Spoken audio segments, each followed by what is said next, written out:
이 흥미가 있으면은 충분히 자투리 시간에도 저는 집중해서 할 수 있다고 생각을 하고 있고, 근데 그것마저도 쉽지 않다 생각하면 그거는 본인이 흥미가 없는 거기 때문에 제가 볼 때는 직접 투자를 많이 하시면 안 되죠. 좋은 회사, 네. 싼 회사를 사되 예. 촉매가 있는 회사를 사자가 일단 핵심인 건데, 그래서 네. 일단 좋은 회사라는 거는 결론적으로 보니까 재무 구조가 사실 모든 걸 다 말해주는 것 같습니다. 공시는 정말 열심히 항상 가족 여행을 가더라도 항상 아침에 일어나서 봅니다. 보통 평균적으로 한 적을 때는 대여섯 개, 많을 때는 뭐 열 몇 개들이 항상 꾸준히 보이거든요. 예. 근데 그런 회사들을 이제 하나씩 다 찾아보는 거죠. 예.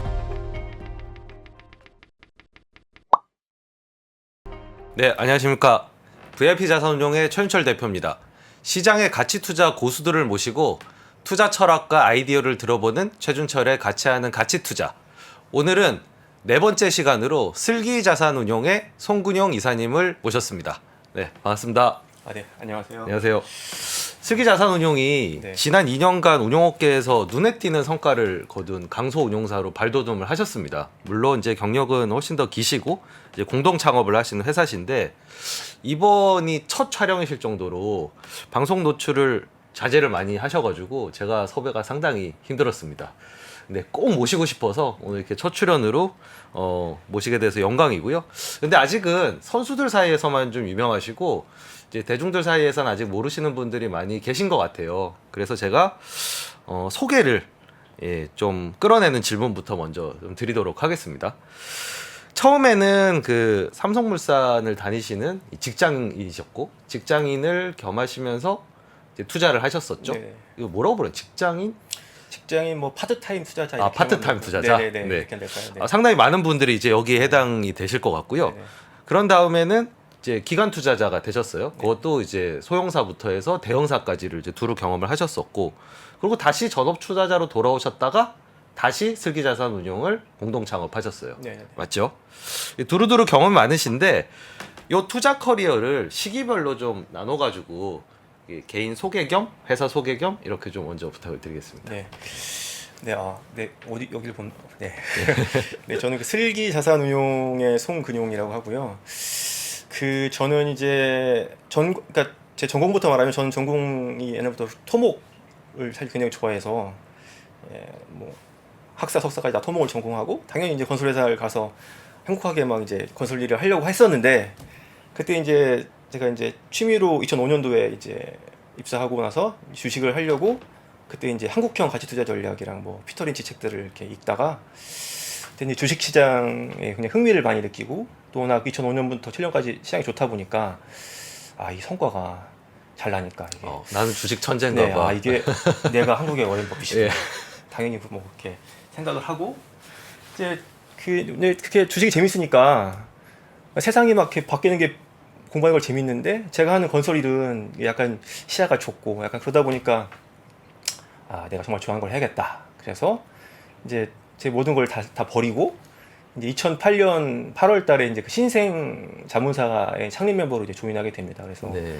근데 2008년 8월이니까 이제 한 달 만에 이제 리먼을 맞고 이제 쫄딱 망하고 업계 오자마자 쫄딱 망하고 이제 작은 자문사에서부터 막 고생을 하면서 이제 이렇게 뭐 더 경험을 쌓기 위해서 좀 대형 운용사로 가고 이러면서 이제 그때 가셨던 데가 네. 이제 그러니까 처음에는 이제 토러스를 먼저 가셨었고 처음에 이제 저는 예. 웅진 루카스 투자자문이라는 데에 이제 한 2년 있었다가 토러스 투자자문이라고 중견 자문사에서 한 1년 정도 있고 이제 마지막 그 커리어는 이제 트러스트온 자산운용에서 한 5년간 근무를 했었고 이제 어느 정도 좀 기관 투자자로서 좀 한계도 좀 느끼고 좀 준비도 되었다고 생각을 해서 전업 투자를 2년 정도 하게 됩니다. 근데 나중에 말씀드리겠지만 좀 전업 투자자로서도 좀 한계를 좀 느끼고 역시 나는 주식을 더 열심히 해야겠는데 전업 투자자로서는 한계가 있으니까 그러면은 마음에 맞는 사람들이랑 작은 운용사를 만들어서 주식을 한번 즐겁고 재밌게 한번 해보자 라는 생각에 이제 슬기자산운용을 이제 그러니까 트러스톤 자산운용에 계실 때 그 멤버들이 지금 이제 네. 슬기 자산운용의 주축이신 거고 네, 이제 경력 이런데 제가 옛날 그 최준철 대표님 그 인터뷰를 보니까 그런 말씀을 옛날 하시더라고요. 그러니까 회사를 창업하신 이유가 한국에도 가치 투자 철학이 된다는 걸 증명하기 위해서 네, 맞습니다. 창업을 하셨다는 말씀하셨는데 사실 저도 이런 커리어가 사실 그냥 주식이 재밌다 보니까 주식을 어떻게 하면 즐겁고 재밌게 할 수 있을까라는 그 여정에서 사실 그냥 이렇게 자연스럽게 생긴 거지. 뭐 제가 뭐 옛날부터 뭐 운용사를 창업해야지 이런 뭐 네. 목적이 있었던 것도 아니고 그냥 주식을 정말 좋아하는 사람으로서 그냥 이렇게 하게 된 겁니다. 네.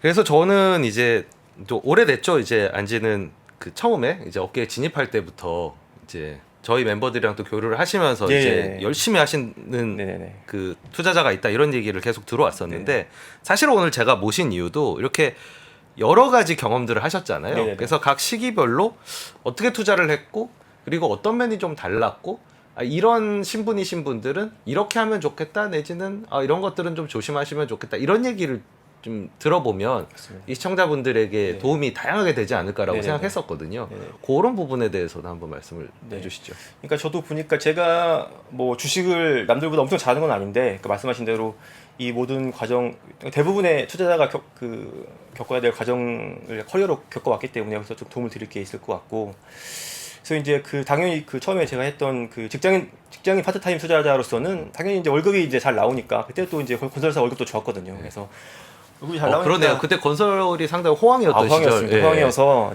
좀 퇴사한다고 했을 때쯤 이게 과연 이게 사람들이 뭐 다들 뭐지? 약간 이럴 때였는데 근데 그때는 이제 사실 개별 주식 투자를 약간 이제 분석을 설렁설렁 해도 그러니까 좀 성과 안 나더라도 이제 그냥 좀 월급이 있으니까 버틸 수 있고 그냥 뭐 물리더라도 물 타면서 더 버틸 수 있고 이런 것들을 하면서 약간 좀 스트레스를 덜 받으면서 투자를 할 수 있었는데 그렇게 하니까 일단 제 실력이 많이 늘지 않는 것 같다는 생각이 일단 공부할 들었고. 시간이 아무래도 좀 부족하죠. 맞습니다. 또 이제 퇴근 후에 또 해야 되고 막 새벽에 좀 해야 되고 그러니까 시간도 부족하고 또 이제 좀 회사에 전화해서 뭐도 궁금한 거 묻고 싶은데 회사에 있으니까 또 시간도 안 되고 탐방 가고 싶어도 가기 힘들고 아니면 휴가 내고 가야 돼. 네, 그러니까 이제 이게 너무 이게 또 주식이 너무 재밌는데 이걸 그냥 24시간 하고 싶다라는 생각에 이제 그 신생 자문사 그때는 제가 커리어가 없으니까 사실 신생 자문사에만 사실 어떻게 보면 컨택이 가능했었고 이제 자문사를 거치고 이제 그 뭐 트러스트 자산운용이라는 이제 중대형사를 거치면서 기관 투자를 했는데 기관 투자하면서 좋았던 건 제가 말씀드린 대로 이제 24시간 할 수 있으니까 너무 좋았는데 이게 이제 제가 이제 커리어가 쌓이고 이제 운용 규모가 커지면서부터 이제 또 한계가 좀 느껴지기 시작했습니다. 이제 어떤 한계였냐면 제가 이제 가장 많이 운용했을 때가 제가 운용한 사이즈가 한 1주 정도까지 이제 늘어났었는데 그렇게 되면은 저는 이제 몇몇 그 좋아하는 기업들을 사더라도 예를 들어 1조에 1% 사면 100억인데 2천억짜리 100억 사면은 그러니까 1%만 사도 이미 5% 지분 바로 신고해야 신고를 되죠. 그러니까 이게 제가 좋아하는 기업의 풀은 어떻게 보면 약간 뭐 한 제한되어 있는데 운용 규모 때문에 제가 좋아하지 않은 기업들도 사야 되고 집중 투자를 하고 싶은데도 당연히 안 되고 이런 것들 좀 답답해지는 시점이 심지어는 있었고. 가치 투자 유형의 펀드를 운용을 하시고 맞습니다. 그때 이제 네네. 국민연금에서도 네네네. 배당형을 네, 하신 맞습니다. 걸로 알고 네네네. 있는데 그럼에도 네. 불구하고 제약이 많이 느껴졌다. 네, 그리고 예. 그러니까 정말 제가 좋아하는 주식만 하고 싶고 그런데 또 이제 가장 큰 단점이 뭐냐면은 또 그 비교 대상이 있다는 게 가장 문제인데 그러니까 벤치마크도 있고 뭐 동일 유형의 다른 펀드들과의 비교 같은 게 사실 있는 후자가 건데 더 스트레스가 많이 네. 오죠. 하여튼 뭐 둘 다 마찬가지인 것 같은데 그래서 이제 뭐 예를 들어 벤치마크 내에서 제가 안 좋아하는 종목인데도 주가가 많이 오를 경우에는 벤치마크에 있기 때문에 일정 부분 이거를 사야 되는지 고민을 해야 되는 것 자체도 일단 짜증이 나고 그리고 이제 그 고객들한테서 이제 연락이 옵니다. 이게 뭐 이거 언더웨이트인데 이거 비중 안 늘리시나요? 그러면 이제 거기 방어하는 논리를 짜는 것도 힘들고 이제 제가 볼 때 방어하는 논리가 틀렸을 때도 바꿔야 되는데 또 빨리 못 바꾸고 이런 것도 있고 이제 동일 유형의 이제 다른 펀드들과 결국 이제 비교가 되는 건데 왜냐면은 이제 결국 동일 유형보다 잘 돼야지 돈이 더 들어오고 그 돈 때문에 이제 제 성과가 이제 그러니까 그 뭐 회사의 성과가 좋아지는 거니까 근데 그 남들과 또 비교를 하려고 좀 더 이제 하다 보면은 자꾸 또 이제 무리하게 되고 이런 게 생기다. 투자의 본질에서 좀 멀어지게 맞습니다. 그래서 되죠. 이제 제 한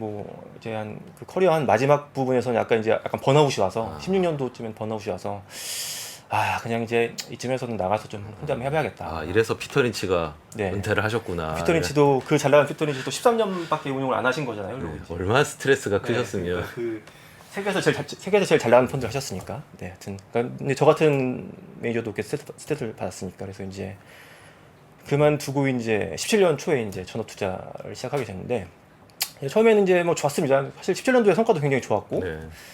좋았는데 이게 이제 시야가 좁아지는 거예요. 전업 투자를 하니까 이제 정말 그냥 제가 좋아하는 종목만 이렇게 기업만 보게 되고 또 이제 성과가 안 좋아도 에이 뭐 어때 하면서 그냥 이렇게 긴장감이 좀 떨어지고. 긴장감도 떨어지고 새로운 아이디어를 창출하려는 약간 의욕도 점점 떨어지게 되고 이제 원래 저는 기업 탐방을 굉장히 좋아하는 스타일이어서 거의 뭐 하루에 한 개씩 하나 탐방을 다니는데 아무래도 개인 투자자가 되니까 게을러지기도 하고 탐방도 약간 제약이 생기니까 1년이 넘어가니까 아, 제 실력이 점차 또 줄어들고 있구나 라는 거를 그러니까 저는 그러니까 막 뭐 인사이트가 있거나 뭐 촉이 엄청 좋거나 이런 투자가 아니고 그러니까 그때 이제 깨닫게 된 거죠. 아, 나는 그냥 진짜 열심히 노력을 해서 이걸 계속 꾸준히 해야지 이게 유지가 되는 투자자지 나는 뭐 타고난 투자자가 아니다 라는 걸 그때 이제 깨닫게 됐고 그래서 이제 2년간 전업 투자 생활을 이제 그러니까 17년도에 성과가 좋았고 18년도에는 이제 당연히 이제 장도 안 좋아서 네, 뿐더러 그렇죠.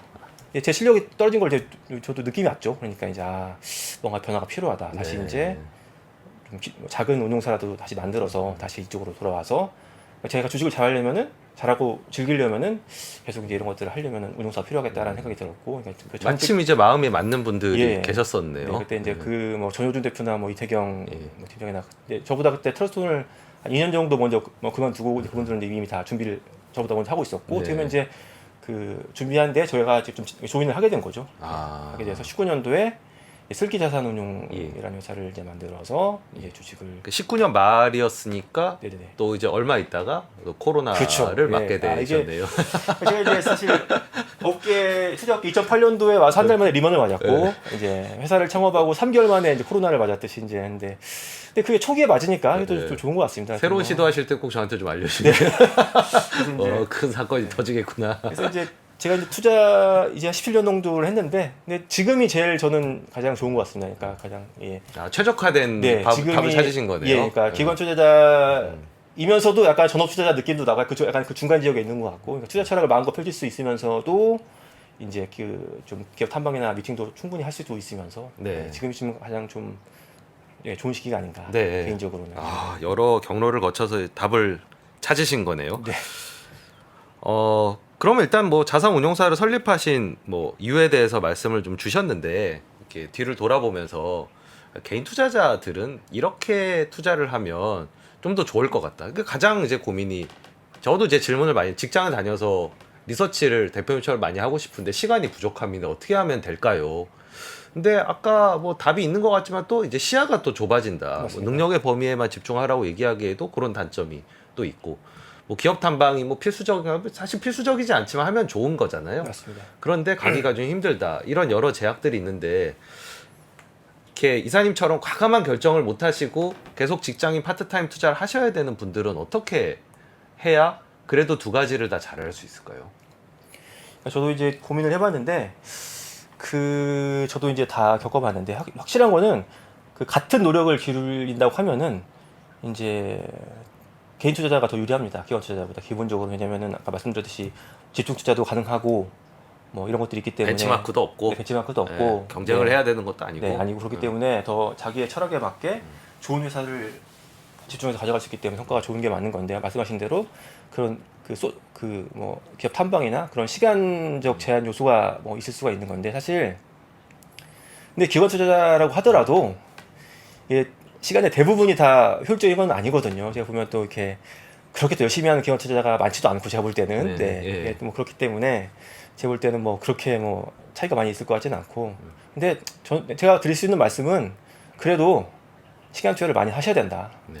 어쩔 수 없다. 할 수 없다. 시간 투자를 많이 하셔야 되고 뭐 충분히 그러니까 시간 투자를 안 하고도 성과를 얻으려고 하면 그거는 사실 그 도둑 심보라고 저는 생각을 합니다. 그래서 많이 해야 되고 또 이제 제가 나중에 말씀드리겠지만은 뭐 개인적인 블로그나 네. 이런 것들을 해서 다양한 그 같은 투자자들과 모임이나 네. 이런 것들을 이제 많이 해서 사실 그런 이제 그 시야가 좁아지는 것들을 그런 걸로 넓힐 수도 있고 네, 그런 것들 이제 그래서 의도적으로 좀 이렇게 블로그를 통해서 소통을 하신 것도 네네. 뭐 지혜를 나눠주시겠다는 것도 있지만 스스로 좀 자극도 되고 교류를 통해서 시야도 넓히고 이런 목적도 좀 있었던 거네요. 그러니까 제가 이제 사실 저도 블로그를 이제 시작한 게 지혜를 나눠주겠다는 생각을 사실 해본 적은 한 번도 없습니다. 저는 기본적으로는 다 저를 위한 거였고, 네, 생각해 보니까, 네. 이게 이제 그냥, 네, 그게 처음에는 그냥 좀 생각을 정리하려고 저도 이제 왜냐면은 생각을 정리 안 하면은 예. 그냥 지나가 버리잖아요. 맞아요. 저도 책을 많이 읽지만은 책을 읽고 지나가 버리면 또 없어져 버리고 그러니까 처음에는 책도 정리하고 투자 아이디어도 정리하고 그런 것들이 이제 올리기 시작했는데 개인 기록용의 목적도 네, 상당히 있었던 맞습니다. 거네요. 그런데 이제 어느 순간까지 쌓이다 보니까 또 뭐 댓글도 남겨주시고 좋은 댓글도 있고 그러면 저도 이제 가서 또 댓글 남기고 그러면서 네. 이제 제가 그 당시에는 이제 가치 투자하시는 분들이 또 많지가 않았어요. 네. 그래서 이제 지금도 많은 것 같지는 않은데 여튼 뭐. 네. 그래서 이제 그렇게 아름아름 이렇게 투자자들 공부 열심히 하는 투자자분들을 이렇게 블로그를 통해서 알게 되고 오프라인에서 만나게 되고 또 모임도 하게 되고 또 어차피 그 모임이 말씀드렸지만 가치 투자자의 이 풀이 넓지 않기 때문에 또 연결하면 다 만나게 되고 사실 이렇게 되면서 저도 이제 그 실력이 이제 많이 좀 네. 쌓이게 된 거고 그러니까 제가 말씀드리고 싶은 거는 이런 활동을 하셔야 된다. 그리고 네. 이제 자기 열심히 한다는 걸 알리지도 않으면서도 남한테 얻으려고 하면은 이게 뭐 네, 적당히 교환 관계도 좀 나와야 네. 되고 나도 실력이 있어야지 또 실력 있는 맞습니다. 분을 만났을 네, 때 네, 네. 폐를 끼치지 않고 네, 그러니까 노력을 하셔라. 그리고 네. 그걸 알려라. 어떤 예. 식으로든. 예. 네, 그게 이제 투자자들한테 중요할 것 같고. 네. 그러면 뭐 예를 들면 뭐 블로그도 하고 근데 이러려면 또 자기 컨텐츠가 있어야 되니까 이걸 마련하려면 예를 들면 뭐 출퇴근 시간을 이용해서 뭐 지하철에서 뭐 자료를 본다든지 뭐 주말 시간을 이용한다든지 뭐 퇴근하고 한다든지 그러니까 이런 짜투리 시간을 이용하는 거 외에는 답이 없는 걸까요? 사실 냉철하게 말씀드리면은 그런 것 같습니다. 네. 네, 사실 저도 그랬으니까 사실 예. 이제 그러니까 직장을 때려치고 여기 이쪽으로 투자를 한 거고. 근데 예. 제가 보니까 이 주식만이 사실 답이 아닌 이게 주식 투자만이 답이니까 이게 주식 투자가 정말 몸에 맞는 사람일 경우에는 저처럼 해도 되고. 네. 뭐 재밌어서라도 뭐 네. 하게 돼. 시간이 좀 다소 네, 네, 부족할 네, 네, 뿐이지 네. 억지로 하는 건 네. 아니니까. 그리고 이제 사실 이게 사실 모든 거를 다 거는 거기 때문에 사실 좀 리스크가 크죠. 그래서 사실 저는 그러니까 근데 정말 이 흥미가 있으면은 충분히 자투리 시간에도 저는 집중해서 할 수 있다고 생각을 하고 있고 근데 그것마저도 쉽지 않다고 생각하면 그거는 본인이 흥미가 없는 거기 때문에 제가 볼 때는 직접 투자를 많이 하시면 안 되죠. 네, 간접 투자 뭐 아니면 ETF 맞습니다. 뭐 네, 이런 네, 것들을 네. 하셔야 된다. 냉철하게 그건 예. 판단하셔야 됩니다. 제가 볼 네. 때는. 네. 예, 블로그 얘기를 하셨는데 저 블로그의 팬 중에 한 사람이고 네.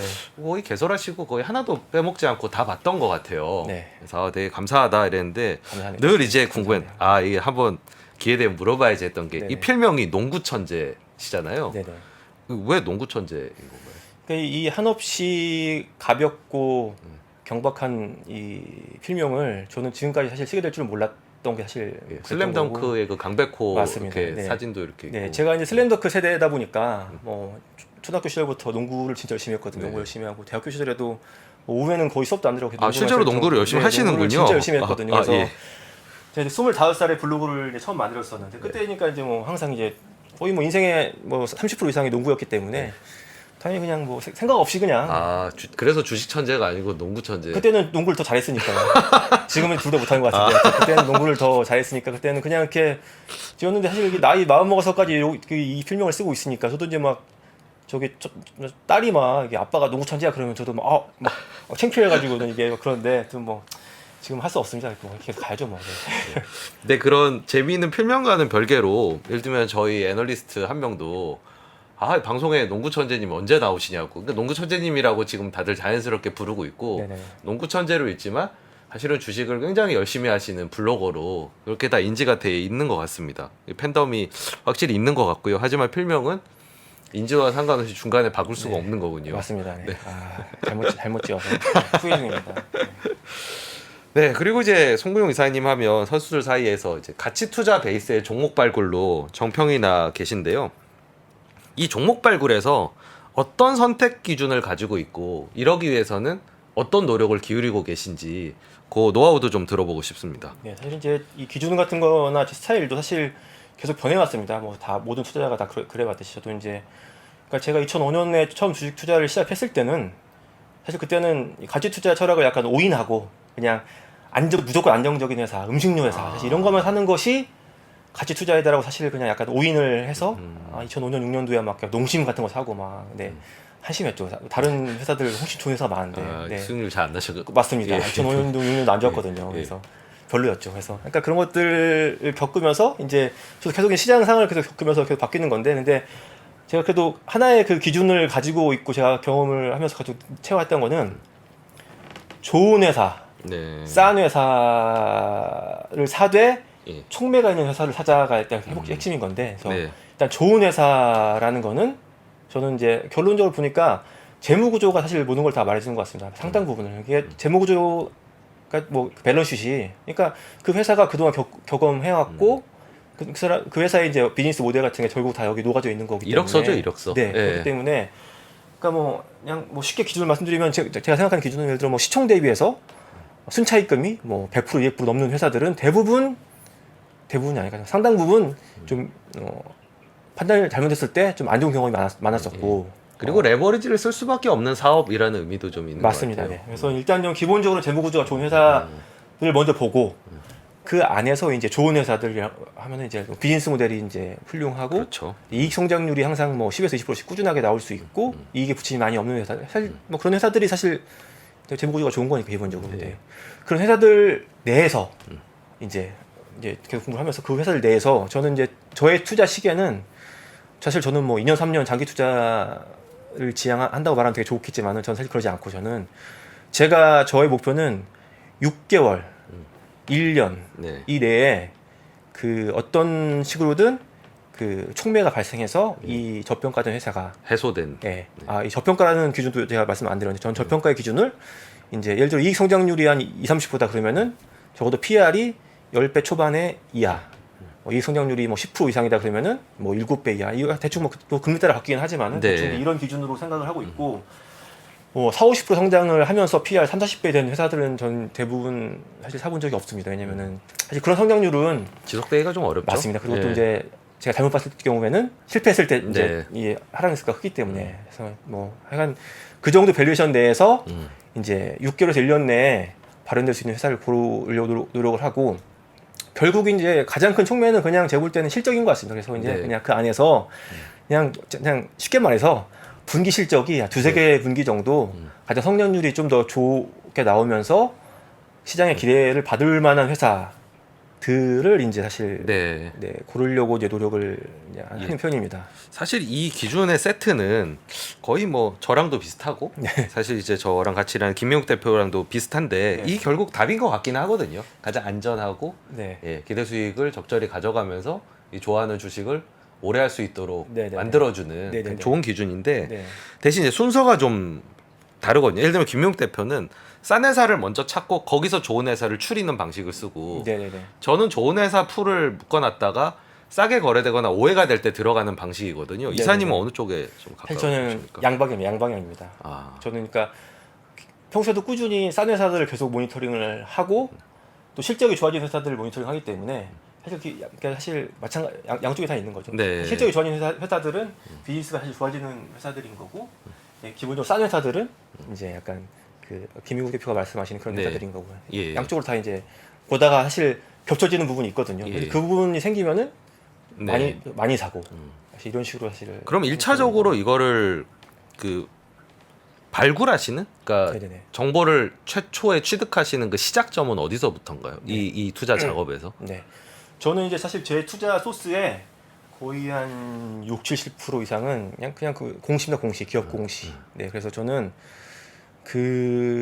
이거 저의 그냥 삶의 패턴을 좀 말씀드리면 좀 도움이 될 것도 같기도 한데 저는 원래 약간 기본적으로 아침형 인간이기 때문에 저는 항상 사무실에 항상 6시면 옵니다. 네. 아. 항상 건설회사 때도 그랬고 뭐 업계 와서도 그랬고 전업할 때도 사무실에 6시에 왔습니다. 항상. 아, 네, 항상 대단하십니다. 저의 루틴인데 원래 항상 6시에 와서 항상 공시를 대부분 살펴보냐. 전날 공시를. 전일 나온 공시를 대부분 다 네네. 살펴보시는. 일단 가장 중요시하는 거는 일단 내부자의 매수매도 공시는 정말 열심히 항상 안 빼고 봅니다. 매일매일 그 단 하루도 빼지 않고 가족 여행을 가더라도 항상 아침에 일어나서 봅니다.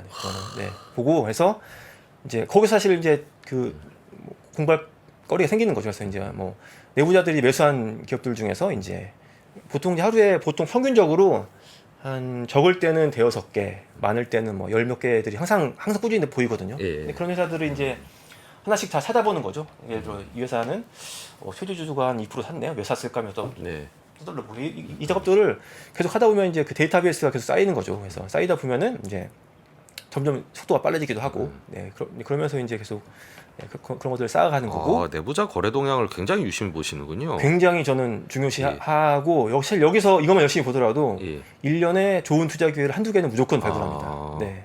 사실 외부에서는 이분들만큼 더 잘할 수는 없으니까요. 근데 이것도 근데 세분화해서 들어가면은 예를 들면 뭐 최대 주주가 사고 파는 경우, 맞습니다. 혹은 임직원이 사고 파는, 임원들이 사고 파는 경우로 나뉠 거고, 그리고 이제 사는 경우와 파는 경우가 있을 거고, 그리고 이제 많이 사는 경우, 맞습니다. 많이 파는 경우, 적게 사고 파는 경우 뭐 이렇게 나뉠 텐데 맞습니다. 어떤 정보가 유의미한가요? 저도 이제 많이 해보니까 가장 이렇게 순서대로 말씀드리면 가장 확실한 거는 그 오너가 아니고 이제 월급을 받으시는 경영진들, 뭐 CFO나 뭐 이런 경영권과는 상관이 없으시고 그렇죠, 그냥 재산이신 분들. 그렇죠. 이제 그분이 월급을 받아서 이제 주식을 사셨는데 예를 들어 뭐 몇백만 원 이런 거 사신 거는 그냥 솔직히 그냥 충성용일 수도 있고 제가 볼 때는 한 적어도 1, 2억 이상 몇 억 정도를 사셨다. 어쨌든 직장인인데 1, 2억을 들어서 내가 다니는 회사 주식을 샀다. 이거 살려면 예를 들어 이제 저 와이프한테 가서 여보 나 이거 회사 주식 3억 살 건데 괜찮을까? 그러면 와이프가 괜찮은 거야? 그러면 이제 자신 있어. 라고 말했겠죠. 그리고 이제 그건 포트폴리오 전략에 맞지 않잖아. 그렇죠. 당신 거기서 그렇죠. 직장이긴 한데 망하면은 우리는 어떻게 하라고. 그렇죠. 뭐 주식은 딴 회사 걸 사야지. 예, 그럴 수도 있죠. 그런 류의 것들이 사실 굉장히 잘 맞을 경우가 많습니다. 그래서 이제 예를 들어 뭐 사례를 들어드리면은 그리고 작년 초에 메가스터디 교육의 이제 주요 그 경영진들이 막 몇십억, 심지어 몇억, 막 10억 단위도 주식을 막 이렇게 계속 몇 분이 막 사시는 거예요. 그래서 잘 되나? 그래서 사실 이제 그때는 의미 있게 사실 투자 못했는데 저도 좀 메가스터디 편견이 좀 있긴 해서 저도 좀 편견이 있었던 게 일단 뭐 코로나 상황이니까 학원도 제대로 못 돌리고 뭐 내수도 한계가 있고 학령 인구도 좀 줄어들고 이랬는데 사실 제가 작년 연말에 저희 이제 매니저들이랑 같이 한 해 반성의 시간을 가지거든요. 카페 같은 데 가서 메가스터디 교육 놓쳐가지고 너무 아깝. 내가 너무 편견이 있었던 것 같다. 근데 그분들은 알고 계셨군요. 일하고 계시는 분들. 그런 것들이 사실 굉장히 큰 어떻게 보면 작년에 제가 내부자 매수 본 것 중에 사실 그게 가장 컸거든요. 규모나 그런 시그널로는. 근데 저도 약간 작년에는 투자를 많이 못했던 게 좀 약간 좀 반성의 포인트였고 뭐 그런 것들이 있고 좀 주가 또 많이 올랐을 때 또 내부자들 뭐 당연히 파는 것들은 당연히 뭐 그것들은 안 좋은 시그널이고. 근데 파는 거는 또 이게 돈이 개인적인 사정에 맞습니다. 있을 수도 있고 꼭 뭐 회사가 안 좋다고만 해서 파는 건 아닌 것 같아서 이게 유의미한 정보일까라는 생각이 개인적으로 좀 있긴 이거는 합니다. 약간 해서 약간 저는 이렇게 열심히 보진 않죠. 그래도 좀 팔곤 있구나 정도는 사실 참고만. 참고 정도. 그러니까 저도 이거 보면은 저는 추가 매수는 하지 않습니다. 웬만해서 그러니까 기존 보유 종목을 이제 언제 팔지는 고민하고 있는 상황에서 추가 매수는 사실 하지 않는 편인 거고 그냥 그럴 때 좀 참조하는 거고. 저는 이제 내부자 그 매도에서 제 기억에 남는 것 중에 하나가 그 2008년도에 그때 막 모기지 회사나 뭐 다 많이 떨어졌잖아요. 그래서 제가 미국 친구한테 물어봤어요. 이게 모기지 회사 뭐 이런 거 너무 많이 떨어졌는데 그래도 그 중에서 뭔가 괜찮은 거 있지 않겠느냐. 그러니까 저는 이제 IMF의 좀 반대 버전으로 그런 거 해보고 싶은 욕심이 좀 있었거든요. 그러니까 외국인들이 IMF 때 우리나라 자산들 헐값에 가져간 것처럼 나도 언젠가는 저거 한번 해야지 라고 물어봤는데 하지 말라고 그러더라고요. 왜 그러냐 이랬더니 주가가 이렇게 많이 빠졌는데 그 임직원들이 계속 주식을 팔고 있다는 거예요. 그렇죠. 이건 굉장히 위험한 거다. 그렇죠. 그렇게 얘기를 하는 걸 보고 정신이 좀 번쩍 들었었거든요. 그러니까 주가가 또 이렇게 뭐 오르거나 이럴 때는 좀 더 오를 수 있지만 이 사람들이 중간에 내릴 수 이렇게 생각할 수 있는데 그 반대의 경우는 굉장히 무섭더라고요. 맞는 것 같습니다. 그렇죠. 또 그렇죠. 확실히 그 직장인 분들이 사실 보통 직장인은 자기 회사는 별로 안 좋게 보거든요. 기본적으로. 그런데도 주식을 한다는 거는 요건 의미가 있는 걸로. 이거 약간 또 오너들이 약간 주식을 사는 경우는 약간 이제 저희랑 좀 투자 시기가 좀 다르죠. 그러니까 그분들은 뭐 지금 뭐 사놓으면은 2, 3년 뒤엔 죽을 거야. 그러니까 이런 거기 때문에 시간 길이가 저희도 훨씬 길죠. 함부로 따라해서는 안 되는 것 같습니다. 반면에 약간 여기서 약간 의미 있던 적이 뭐냐면은 이걸 또 의미 있게 살 경우에 약간 다른 게 제가 느꼈던 게 16년 말에 그 FNF의 김창수 회장님이 아니 그 막 제 기억에 한 2, 30억인가 3, 40억을 그 매수 공시를 막 냈어요. 이미 지분도 많으신데 이미 뭐 경영권 위협은 이미 뭐 많으신데, 전혀 가능성이 없는. 이미 많으신데 그래서 뭐지? 했는데 사실 그 이후에 주가가 그 17년도 한 해만도 두세 배인가 갔었거든요. 그러니까 그것도 약간 의미 있게 좀 많이 사실 경우에는 네. 또 뭔가 또 다르게 아, 또 아주 네네. 꿀팁입니다. 네. 그리고 다른 공시는 뭐 일단 실적을 보시겠죠. 실적 시즌에는 아, 당연히. 실적은 저는 뭐 2,000개 상장사를 거의 사실 다 봅니다. 네, 다 보고. 네. 대단하십니다. 저도 많이 본다고 생각하는데. 네. 다 보고. 그러니까 이것도 속도가 빨라지면 이제 뭐 네. 대충 다 보고 스킵도 많이 하는데, 하여튼 웬만하면 다 보고 보통 거기서 이제 아이디어가 그러니까 분기 실적에서 보통 이제 드러나는 거니까요. 그래서 항상 그걸 빠지지 않고 보려고 하고 있고. 근데 이게 아시다시피 이제 이게 하기 생각보다 쉽지 않습니다. 쉽지 이게. 않죠. 네, 쉽지 않기 때문에 이것만 열심히 하더라도 네. 제가 볼 때는 중간 이상은 간다. 예. 네, 이것만. 그러니까 프로 투자자 영역에서는 실적까지 챙겨보면 좋지만, 그러니까 결과적으로는 뭐 아주 남다른 정보라기보다는 네. 누구나 다 열람할 수 있는, 네. 다트에서 열람할 수 있는 일단 그 공시에서 시작한다는 게 그렇죠. 굉장히 어떻게 보면 단순해 보이면서도 좀 따라하기는 또 좀 쉽지 않을 것 같아요. 이게 약간 양떼기가 좀 들어가야 되는 네, 거라. 맞습니다. 이거 그러니까 저도 이런 말씀을 이런 투자법을 저도 말씀드리지만 제 주변에서 이거를 10년 넘게 유지하고 있는 사람은 그러니까 꾸준하게 하는 사람은 그렇게 많지 않습니다. 네. 그렇기 때문에 제가 자신 있게 말씀드리는 게 어차피 듣는 여러분들도 결국은 포기할 거라는 것을 알고 있기 때문에 과감히 말씀드리는 겁니다. 제가 볼 때는.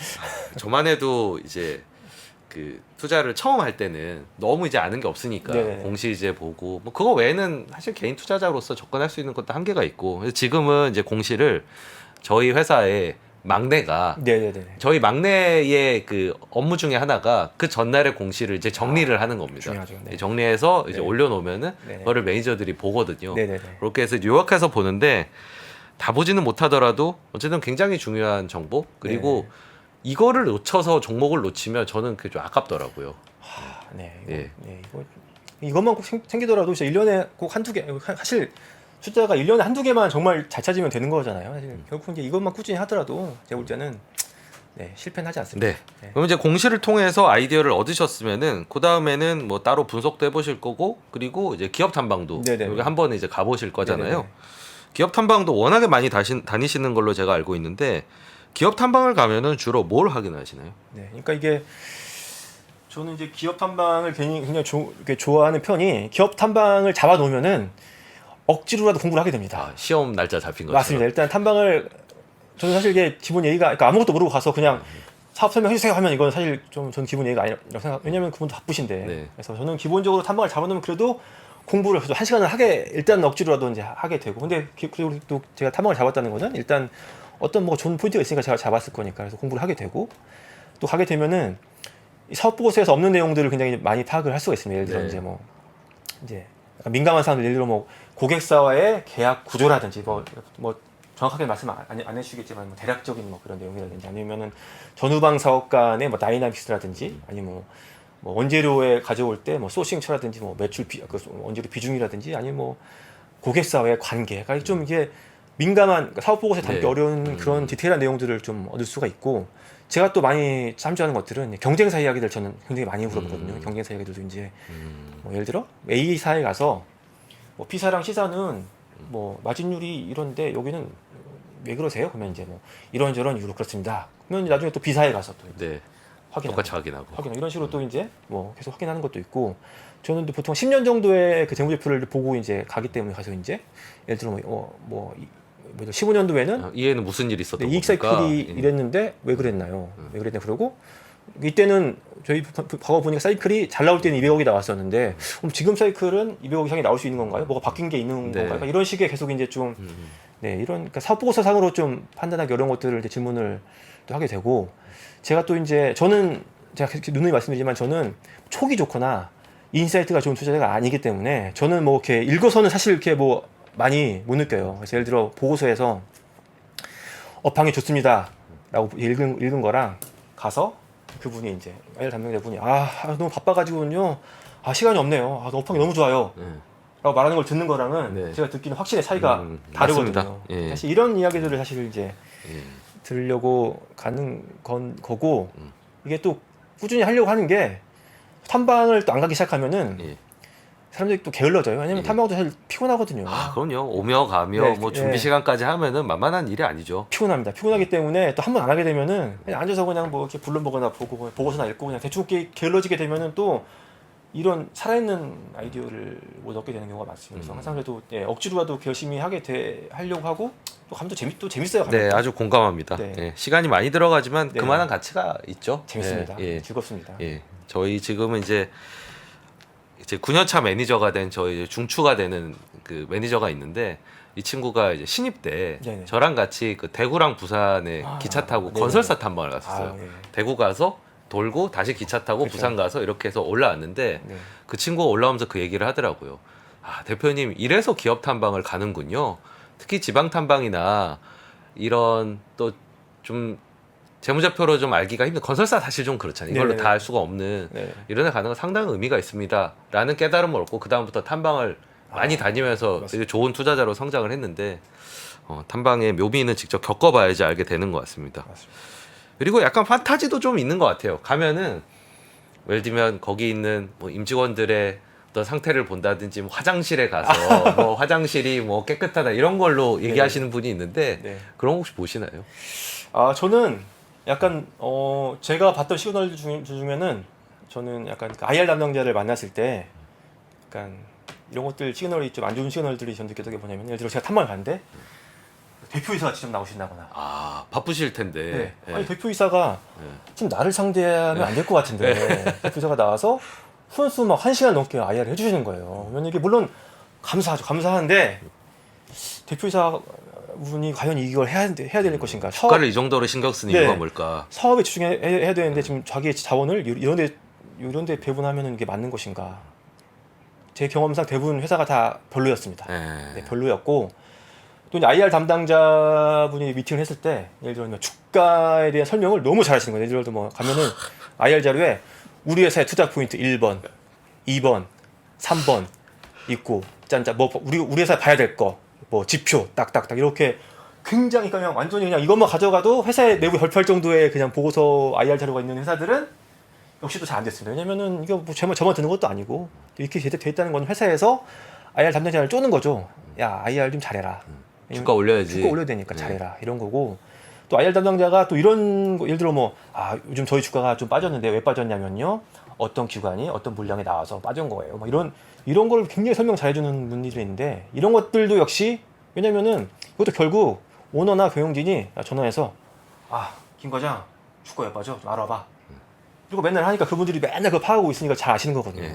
그런 거 알면은 또 안 되는 거고 저는 또 작은 회사인데 IR 담당자가 있는 것도 저는 문제입니다. 아주 공감합니다. 네. 예. 아니 IR은 부수적인 거고 사실 다른 거 바쁘게 하면서 IR을 일부 하셔야지 사실 그게 정상적인 회사인 거. 그런 분들이 정보도 훨씬 많아요. 예. 사실 그런 회사가 사실 중요한 거지. 가는데 IR 담당자라고 딱 명함에 IR 담당자 있고 그냥 이렇게 하는 회사들은 네. 맞습니다. 제가 한 10년 전에 그 부산에 있는 그 단조 회사 네네네. 한참 잘 나가다가 이제 약간 좀 삐끗했던 그 태모 회사가 네네. 있는데 거기에 이제 탐방을 갔거든요. 아니 뭐 고대조 굉장히 멀리 있는 회사여가지고 그래도 꺼진 불도 다시 버져서 갔는데 제가 깜짝 놀랐던 게 사실 그 회사가 그 정도 사이즈가 될 만한 회사가 아닌데 IR 담당자 전문 IR 담당자를 3명을 두고 있는 거예요. 그리고 방이 스튜디오에 한 2배 정도 되는 방을 쓰고 있더라고요. 네, 그런 것들. 정이 딱 떨어져가지고 그런 것들, 네. 예, 저도 마찬가지로 사장님 나오시고 IR이 전문적으로 하고 이러면은 그 순간은 그래도 좀 편해서 좋은데 네.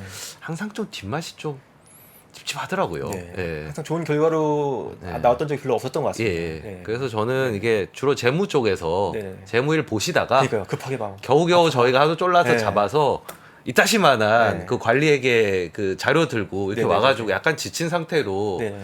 응답을 해주시는 분이 네. 저는 또 좋더라고요. 그러니까 저도 이런 거 탐방 때 한번 느꼈던 게 19년 초에 그 SNS 텍이라는 회사를 그냥 한번 제가 그때 EUV 공부하다가 좋다고 해서 갔는데 일단 대구여서 탐방을 겨우겨우 바빠요 이런데 잡았는데 이제 아침에 출발하려고 이제 기차역에서 이제 오늘 갑니다 확인 전화 드렸으면 그랬더니 오늘 오시는 거냐고 혹시 안 오시면 안 되겠냐고 그래서 근데 제가 기차 타기 전이었는데 기차를 탔다고 타기 전이라고 말하면은 안 될 것 같은 거예요. 그래서 이미 일을 저질러 버렸습니다. 가고 있습니다. 그랬더니 그래요? 오세요. 그래서 갔더니 그때가 이제 그 일본 소부장 때문에 정부에서 이제 그 한국 소부장 기업들을 이제 막 엄청 육성한다고 그 회사 중에 SNS 텍이 굉장히 중요한 회사였나 봅니다. 그래서 막 그러니까 저랑 미팅을 하는 중에서도 막 전화 오고 막 공무원들이 전화 오고 네. 막 뭐 공무원들 막 그래서 막 이게 이게 야, 소부장 지원이 진짜 이 회사에 엄청나게 중요하구나라는 거 그때 막 그 IR 미팅도 막 오래 못했어요. 바쁘다고 해가지고 네. 대구까지 갔는데도 그래서 이제 와 이 회사 되나보다 해서 근데 밸류에이션을 해도 그때 막 PR 20배고 이러니까 저도 이제 많이 못 샀는데 물론 그때 이후 주가가 한 두세 배 가긴 했지만은 그러니까 그런 것들 네, 그런 것들 한 뭐 그런 게 탐방에서 좀 많이 느낄 수 있는 것 같아요. 그런 것들. 아주 공감이 됩니다. 그리고 이제 남들이 보지 못하는 종목을 봐야 되잖아요. 네네네. 그게 뭐 오해로 빠져 있어서 뭐 다른 관점으로 보든 아니면 방금 얘기하신 그런 회사처럼 좀 남들보다 빨리 그 회사의 가치를 알아본다든지 여기서 초과 수익이 나오는 게 일반적일 텐데 어떤 생각의 틀과 접근법을 가져야지 그런 회사들을 살 수 있을까요? 그러니까 뭐 사실 이 이유가 저는 좋은 회사와 싼 주가의 말은 네 쉬운데 맞습니다. 이 두 가지를 통합하는 건 좀 엄청난 통찰력과 노력을 필요로 한다고 생각하거든요. 네네네. 그러니까 이 둘이 좋기만 한 회사, 싸기만 한 회사보다 이 두 가지를 결합했을 때 난이도가 정말 어마어마하게 올라가는 것 같거든요. 네. 이 뭔가 이런 접근법이 필요한 것 같은데 어떤 접근법과 생각법을 사용해서 이 두 가지의 그 조건을 충족을 시키시나요? 그러니까 그 남들이 보지 못한 걸 빨리 보는 거랑 다르게 보는 게 어떻게 보면은 빨리 보는 거는 제가 볼 때는 탐방 많이 다니면 사실 제가 볼 때 가능하다고 보는데 다르게 보는 건 또 다른 영역인데 저도 이제 그 많은 투자자분들 만나봤는데 그러니까 저처럼 탐방 굉장히 많이 다니고 이걸 꾸준히 했음에도 불구하고도 생각보다 실력이 좀 많이 안 느는 분들도 꽤 있거든요. 왜냐면은 탐방을 단발적으로만 다니시고 탐방만 그냥 빠르게만 보려고 그러니까 분기 실적만 어떻게 보면 분기 실적만 체크하려고 하는 과정만 계속 반복하는 분들은 사실 또 성장에 약간 제한되는 것 같고 그러니까 제가 볼 때는 이것도 하고 나서 다른 것들도 많이 해야 되는 것 같아요. 예를 들어 뭐 이제 제가 보기에는 비즈니스 모델에 대해서 고민을 하기 위해서는 제가 볼 때는 대표님도 많이 보시겠지만 주요 경영자들의 많은 책들이나 경영 서적들 사실 이런 것들에 대한 것들도 많이 읽어보고 공부를 해야지 사실 이제 이게 제가 볼 때 약간 그런 비즈니스 모델에 대한 근본적인 맞습니다. 고민 예. 그래서 뭐 아마 좋아하시겠지만 아웃사이더라는 이런 책들이나 뭐 이런 것들이랑 같이 이제 이걸 같이 겸비를 해야지 이게 좀 이게 상승작용이 나면서 이제 이게 좋은 회사를 발굴할 수 있는 것 맞아요. 같고 예. 저는 이제 네네. 경영에 대한 이해가 네네네네. 필요하다라고 얘기를 네네네네. 하는데 경영에 대한 이해가 있는 사람이 탐방을 가서 가끔 이제 집단 탐방을 하게 되는 네네네네. 경우가 있잖아요. 그럼 이제 예를 들면 저 회사 같은 경우에는 경영에 대한 관심이 기본적으로 있기 때문에 네네네. 계속 이제 물어보는 거죠. 네네네. 호기심도 있고 네네네. 질문은 저희가 이렇게 저희 회사 질문 좀 많이 하는 편이에요. 탐방을 가면 그러니까 다 끝나고 나서 앞에 얘기는 별 관심이 없다는 듯이 제일 마지막에 몇몇 분들이 다음 분기 가이던스는 어떻게 되나요? 물론 뭐 저도 물어보지만 네그 또 다 하고 물어보는 거랑 네. 그것만 궁금해하는 거랑은 탐방을 그렇게 그냥 직접 가서 하기 맞습니다. 어려운 얘기를 그냥 숫자에 대한 감을 잡고 온다라고 하시는 분들은 맞습니다. 딱 그 회사에 그게 올라가는 시기에 딱 네네네네. 내가 탐방을 간 게 맞물리지 않으면은 네네네. 또 이렇게 연속해서 안타를 잘 못 치시기도 하시더라고요. 맞습니다. 네, 그런 고민이 한것 같고 또 그 먼저 본다는 것도 약간 근데 이것도 약간 그 먼저 보는 것도 중요한 게 저는 여기서 약간 느꼈던 게 정말 열심히 그냥 아래부터 뒤지다 보면은 이거 좋은 기회가 나온다는 게 제가 17년도 굉장히 성과가 좋았었는데 그때 좋았던 게 뭐냐면 17년 이제 초에 이제 전수 투자 처음 해서 이제 뭐 원래 했던 투자 모임 같은 거 했었는데 그때 이제 그 KOTC에 있는 종목 회사들 중에 지누스라는 회사를 이제 매트리스. 네, 굉장히 제 그 존경하는 투자자분이 발표를 해주셨는데 그때 시중에 2천억 정도 되고 KOTC에 있었는데 그게 이제 정확히 말하면 15년도부터 매출이 올라가기 시작해서 16년도에 매출이 80% 늘고 그때부터 본격적인 성장이 보이기 시작했었습니다. 그래서 이제 발표를 했고 저도 이제 그 내용을 보니까 아니 일단 16년도에 매출이 80% 성장을 이미 그때가 뭐 영업이익이 거의 600억이 넘게 났어요. 시총 2천억인데 그리고 봤던 16년도에 그 오너가 회사에서 대출을 받아서 그 돈으로 주식을 사고 있고 그래서 이제 PR이 뭐 3배 4배 이러는데 온라인 쇼핑 아마존 1등인데 제 주변 사람들 말해도 KOTC 그거 뭐 거래 되냐 몰라 막 심지어 아마존 들어가서 확인도 다 할 수 있는데 확인도 할 수 있는데 예. 그래서 아무리 봐도 이게 온라인 트렌드까지 맞고 PER 3배고 대박인 것 같은데 그래서 제가 3월 거래량도 많이 없어서 제가 제 규모에서도 3월 한 달간 제가 계속 주식 샀거든요. 하는데도 주식이 계속 빠지는 거예요. 그래서 누군가는 팔고 있었던 네 거예요. 빠지고 제가 또 기억나는 게 17년 3월 달에 이제 저희 그 첫째 딸이 이제 여기 입학식이요. 초등학교 입학식이었는데 입학식 가서도 제가 주식을 하고 있었거든요. 입학식 보면서 주식을 사고 있는데 빠지면서도 야 이거 주식 샀다가 잘못되면 우리 딸도 저기 전업투자하고 애도 학교 갔는데 이게 잘못되나 약간 정말 그래서 제가 기억이 그 순간이 기억이 나는데 다행히 이제 3월 말에 이제 그 회사가 주총을 하면서 이제 주총 때 말을 한 거죠. 이제 우리 회사 올해도 더 잘 됩니다. 라고 그때 말한 거죠. 50% 이상 성장합니다. 말한 거죠. 근데 PER 3배인데 50%가 더 성장한다는 거예요. 온라인에서. 그래서 진짜 자신 있게 한 번 더 진짜 의미 있게 비중을 샀어. 그게 시총 2천억대 샀었는데 그 해만 시총 1조를 넘어갔었고 또 그 해 또 운 좋게 하나 더 발굴된 게 제가 지금은 이제 크래프톤인데 예. 블루홀이라는 예. 근데 완전 비상장 때였죠. 그건 정말 비상장이에요. 예. 정말 비상장이었는데 예. 또 역시 이제 투자 모임 갔더니 이제 배틀그라운드라는 게임이 스팀에서 굉장히 잘 된다. 그래서 저도 원래 게임을 되게 좋아하니까 스팀에 들어가서 순위도 확인하고 그랬더니 정말 잘 되는 거. 근데 이게 시장에서도 막 당연히 아무도 모르고 비상장인데 아무도 모르고 이제 제가 PC방 가보니까 한국에 출시도 안 했는데도 게임을 하고 있어요, 이미. 하고 있고 그때도 이제 시총이 그래도 좀 그때도 이미 오르고 있어가지고는 1조를 넘어가고 있는 상황이었는데도 될 것 같은 거예요. 그래서 비상장으로 저도 처음 사봤는데 막 브로커한테 연락해서 막 샀는데 사실 그 몇 개월 만에 또 그게 시총이 한 4조를 갔어요. 텐센트가 지분 투자하고 막 이러면서 사실 이거는 어떻게 보면은 다르게 봤다기보다는 이거 정말 그냥 먼저 본 사례죠.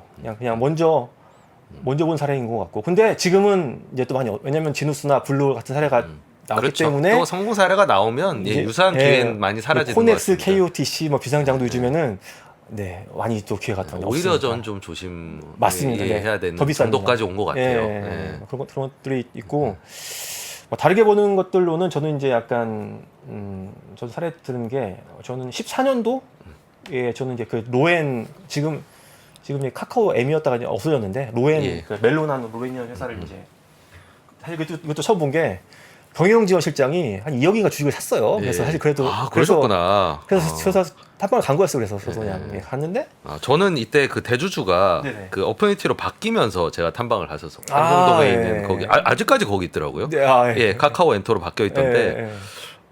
요게 PF가 그때 그 대주주가 된 다음인가요? 그 전인가요? 솔직히 잘 기억이 안 납니다. 바뀐 이유인 것 같습니다. 그렇죠. 이유였는데도 하여간 경영지원 시장이 2억인가 주기 샀길래 그걸로 보셨구나. 재무제도 좋고 제 기준에 맞는 건 실적도 좋고 PR도 뭐 10배 초반인 것 같고 그래서 그냥 갔더니 실제로 스트리밍 사업이 붐업을 하면서 실적이 좋아지고 있는데 근데 그때 투자자들의 컨설이 뭐였냐면은 그때 이제 저기 저작권자들한테 가는 음원 비율이 그렇죠. 비용이 계속 올라갈 거라고 비율이 봤죠. 바뀌어서 얘네 GP 마진이 허트될 것이다. 네. 그러니까 이제 그 핵심이었는데 제가 그리고 보니까, 뭐 계속 뭐 경쟁자가 들어온다는 얘기도 계속 있었던 것 같아요. 삼성 뮤직도 들어오고 뭐 얘도 하고 쟤도 하고 스포티파이 한국 애플도 들어올 거고. 제가 가보니까 이제 일단 사용 개수가 너무 빨리 늘고 있고 그렇기 때문에 뭐 GP 마진이 그러니까 그 배분 비율 좀 올라가더라도 이 회사 판관비가 거의 고정이기 때문에 레버리지가 충분히 날 수 있고 뭐 PER도 10배 초반이고 스트리밍 산업 커지는 게 눈에 뻔히 보이는데 이거는 뭐 문제 없다. 그래서 그때 회사에서 좀 굉장히 의미 있게 짐을 많이 좀 샀었는데 그것도 굉장히 좀 잘 됐던. 이건 약간 그냥 다르게 본 거죠. 이건 약간 이런 부분들은 그러니까 좋은 비즈니스인데도 약간 그런 우려들에 우려들. 대해서 다르게 보신. 네네네. 그것도 이제 실적을 기준으로 보신 거죠. 그러니까 그 악재를 그 가능성을 부인했다기보다는 맞습니다. 있을 수 있지만 지금 가격이 싸고 그리고 실적이 이거를 다 밀고 올라갈 거다라고 보신 거지. 그 악재 자체가 뭐 사실은 저는 시간이 지나고 보면 어느 정도는 맞았다라고 보거든요. 그러니까 맞습니다. 이게 사실 SK가 네네. 판 건데 어쩔 수 없이 그거를 다시 플로우로 다시 하는 거 보면서 야 이거는 사실 경쟁의 문제에 있어서는 당시에 우려했던 게 어느 정도는 맞지 않았나. 근데 시장이 훨씬 더 커진 거죠. 네네. 그리고 시장 지위를 유지를 좀 하고 있고. 그러니까 아까 말씀드린 제가 그 투자 시기가 6개월에서 1년이라고 말씀드린 게 밸류션도 싼데 적어도 1년 이상은 분기 실적이 굉장히 잘 나올 것 같다는 걸 이제 확인이 되니까. 게다가 싸고. 그때 제 기억으로는 이제 아이유 앨범도 터지고 이래가지고. 다 좋았던. 잘 되려니까 뭐 이거저거 다 잘 되더라고요. 그리고 또 하나만 더 말씀드리면 제가 이제 제 투자 경험상 저의 약간 머리를 가장 깨준 종목이 2009년도에 SM인데요. 그래서 저도 이제 이것도 전 탐방을 많이 다니니까 막 네. 탐방을 막 이리저리 다니고 있었는데 이제 사실 SM을 제가 처음 간 게 저도 그때부터 블로그를 했었는데 원래는 블로그에 요즘 분들은 모르겠지만은 MP3 많이 들을 때는 그냥 네이버에 그냥 MP3 예를 들어 그냥 뭐 소녀시대 노래 치면 그냥 MP3 그냥 다 블로그에 있었어요 막 다운로드 가능하고 그랬었는데 2009년도부터 그게 없어지기 시작합니다. 저작권이 강화되면서 없어지기 시작하고 그래서 저 소녀시대 팬이었는데 SM 봤더니 뭐야 시청이 500억인데 수년금이 200억이에요. 그래서 이 정도면 이익만 좀 터널한다면 괜찮겠네 해서 그냥 생각 없이 탐방을 그때는 탐방도 받아줬어요. 또. 네네. 네, 그냥 탐방 가는 회사 사람도 많이 없었겠죠. 네. 하는데 이제 물론 그때는 IR도 대충 해요. 뭐 지금은 다 모르겠지만 대충 하셔가지고는 뭐 많은 정보를 얻지는 못했지만은 동방신기도 일본에서 이제 예. 약간 떠오르기 시작했고 소녀시대도 흥행을 하기 시작했고 아니 시청 500억이고 수년금이 200억이고 이익도 올라갈 것 같은데 아니 뭐 이게 별로 잃을 건 없어 보인다. 그래서 이제 그때 하는 가치 투자 모임 같은 데서 이제 발표를 하면은 이제 좀 약간 좀 과장해서 말씀드리면은 아유 저 쓰레기 새끼 저거 결국 저런 건 하는구나. 예. 약간 그런 뉘앙스였거든요. 예. 막 예. 할 거 없어서 엔터줄 하냐? 예. 이런 때였거든요. 근데 저는 아무리 봐도 실적이 좋아질 것 같고 시장에서 약간 좋아할 것 같은 느낌이 들고 약간 저 소녀시대를 너무 좋아했기 때문에 약간 잘 될 것 같은 생각이 들어서 잘 됐죠. 결국 주식이 굉장히 잘 됐었고 되게 느낀 게 그러니까 싼 회사들만 싼 회사면서도 시장에서 약간 뭔가 약간 확 좋아할 만한 요소들이 있는 회사들을 사는 게 굉장히 중요하구나. 사실 SM을 통해서 그때 제가 처음 느꼈거든요. 그때. 그 전까지는 그냥 정말 PER 두세 배짜리 가치주만 엄청 하다가 그때 한번 느껴가지고는 그 이후로 약간 좀 많이 좀 네. 시장의 촉매에 대해서 좀 생각을 하게 된 것 같아요. 큰 계기가 됐던 그런 네. 종목이었군요. 네. 이 SM은 사실 저도 이제 이게 접근 방법의 차이를 좀 시청자분들한테 얘기를 드리고 싶어서 말을 좀 보태면 저는 이제 언제 갔었냐면 이 동방신기가 이 문제가 돼서 해체가 되던 그 시기에 그때가 이때가 이제 수년금 200억에 시가총액이 500억인데 제가 갔을 때가 수년금 500억에 시가총액이 800억. 그러니까 그 사이에 돈을 좀 벌어놨고 동방신기가 벌어줬는데 동방신기가 없어지고 소녀시대 정도가 남아있고 이미 지는 히트를 친 다음이었고 그리고 이제 뭐 준비하고 있냐 그랬더니 뭐 샤이니도 있고 FX도 이렇고 그러는데 잘 와닿지 않고 그러니까 왜냐하면 동방신기보다 더 큰 그룹이 과연 나올 수 있을까 이런 생각이 들었었거든요. 결과에는 그때 이제 못 샀는데 어쨌든 저는 그 시기에 한번 다시 보기를 잘했다. 그때가 탐방이 되게 기억에 많이 남아요. 뭔가 되게 기대감을 갖고 가서 또 갔다 오면서 막 이렇게 토론했던 그런 기억이 나는데 역시 접근 방법이 좀 다르다. 그리고 저도 그때 당시에 뭐 K-팝이 이렇게 되고 SM이 이렇게 아티스트 라인업이 커지고 이후에 엑소 나오고 전혀 몰랐었거든요. 아무도 몰랐겠죠.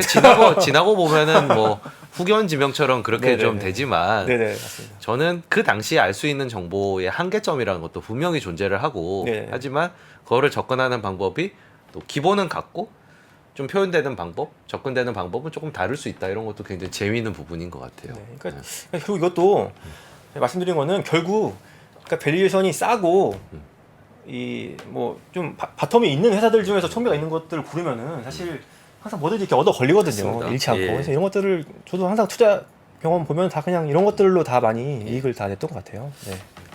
굉장히 정답인데 사실 이제 그러기 위해서는 생각보다는 좀 많은 노력이 들어가고 제가 뭐 SM 사례 뭐 가끔씩 이제 탐방 갔다 온 에피소드 얘기하지만 그거 하나만 갔겠습니까? 사실 숱하게 괜히 갔어 뭐 시간 아까워 이런 것들도 수두룩한데 그 중에 한두 개가 걸려드는 거고 그걸 경험하게 되면 그 노력을 다시 들이게 되는 것 같아요.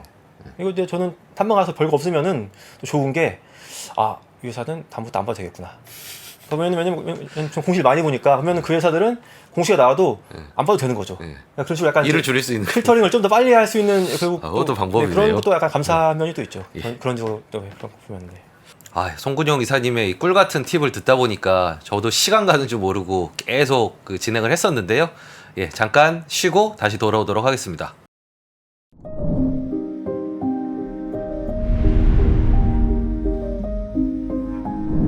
게임에서 살인이 가능한데 성폭행은 안 되는 이유는 무엇입니까?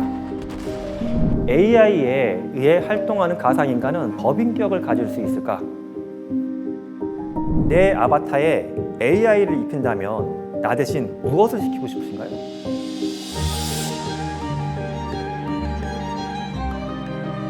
질문 자체를 만드는 걸 질문으로 드리고 싶었어요.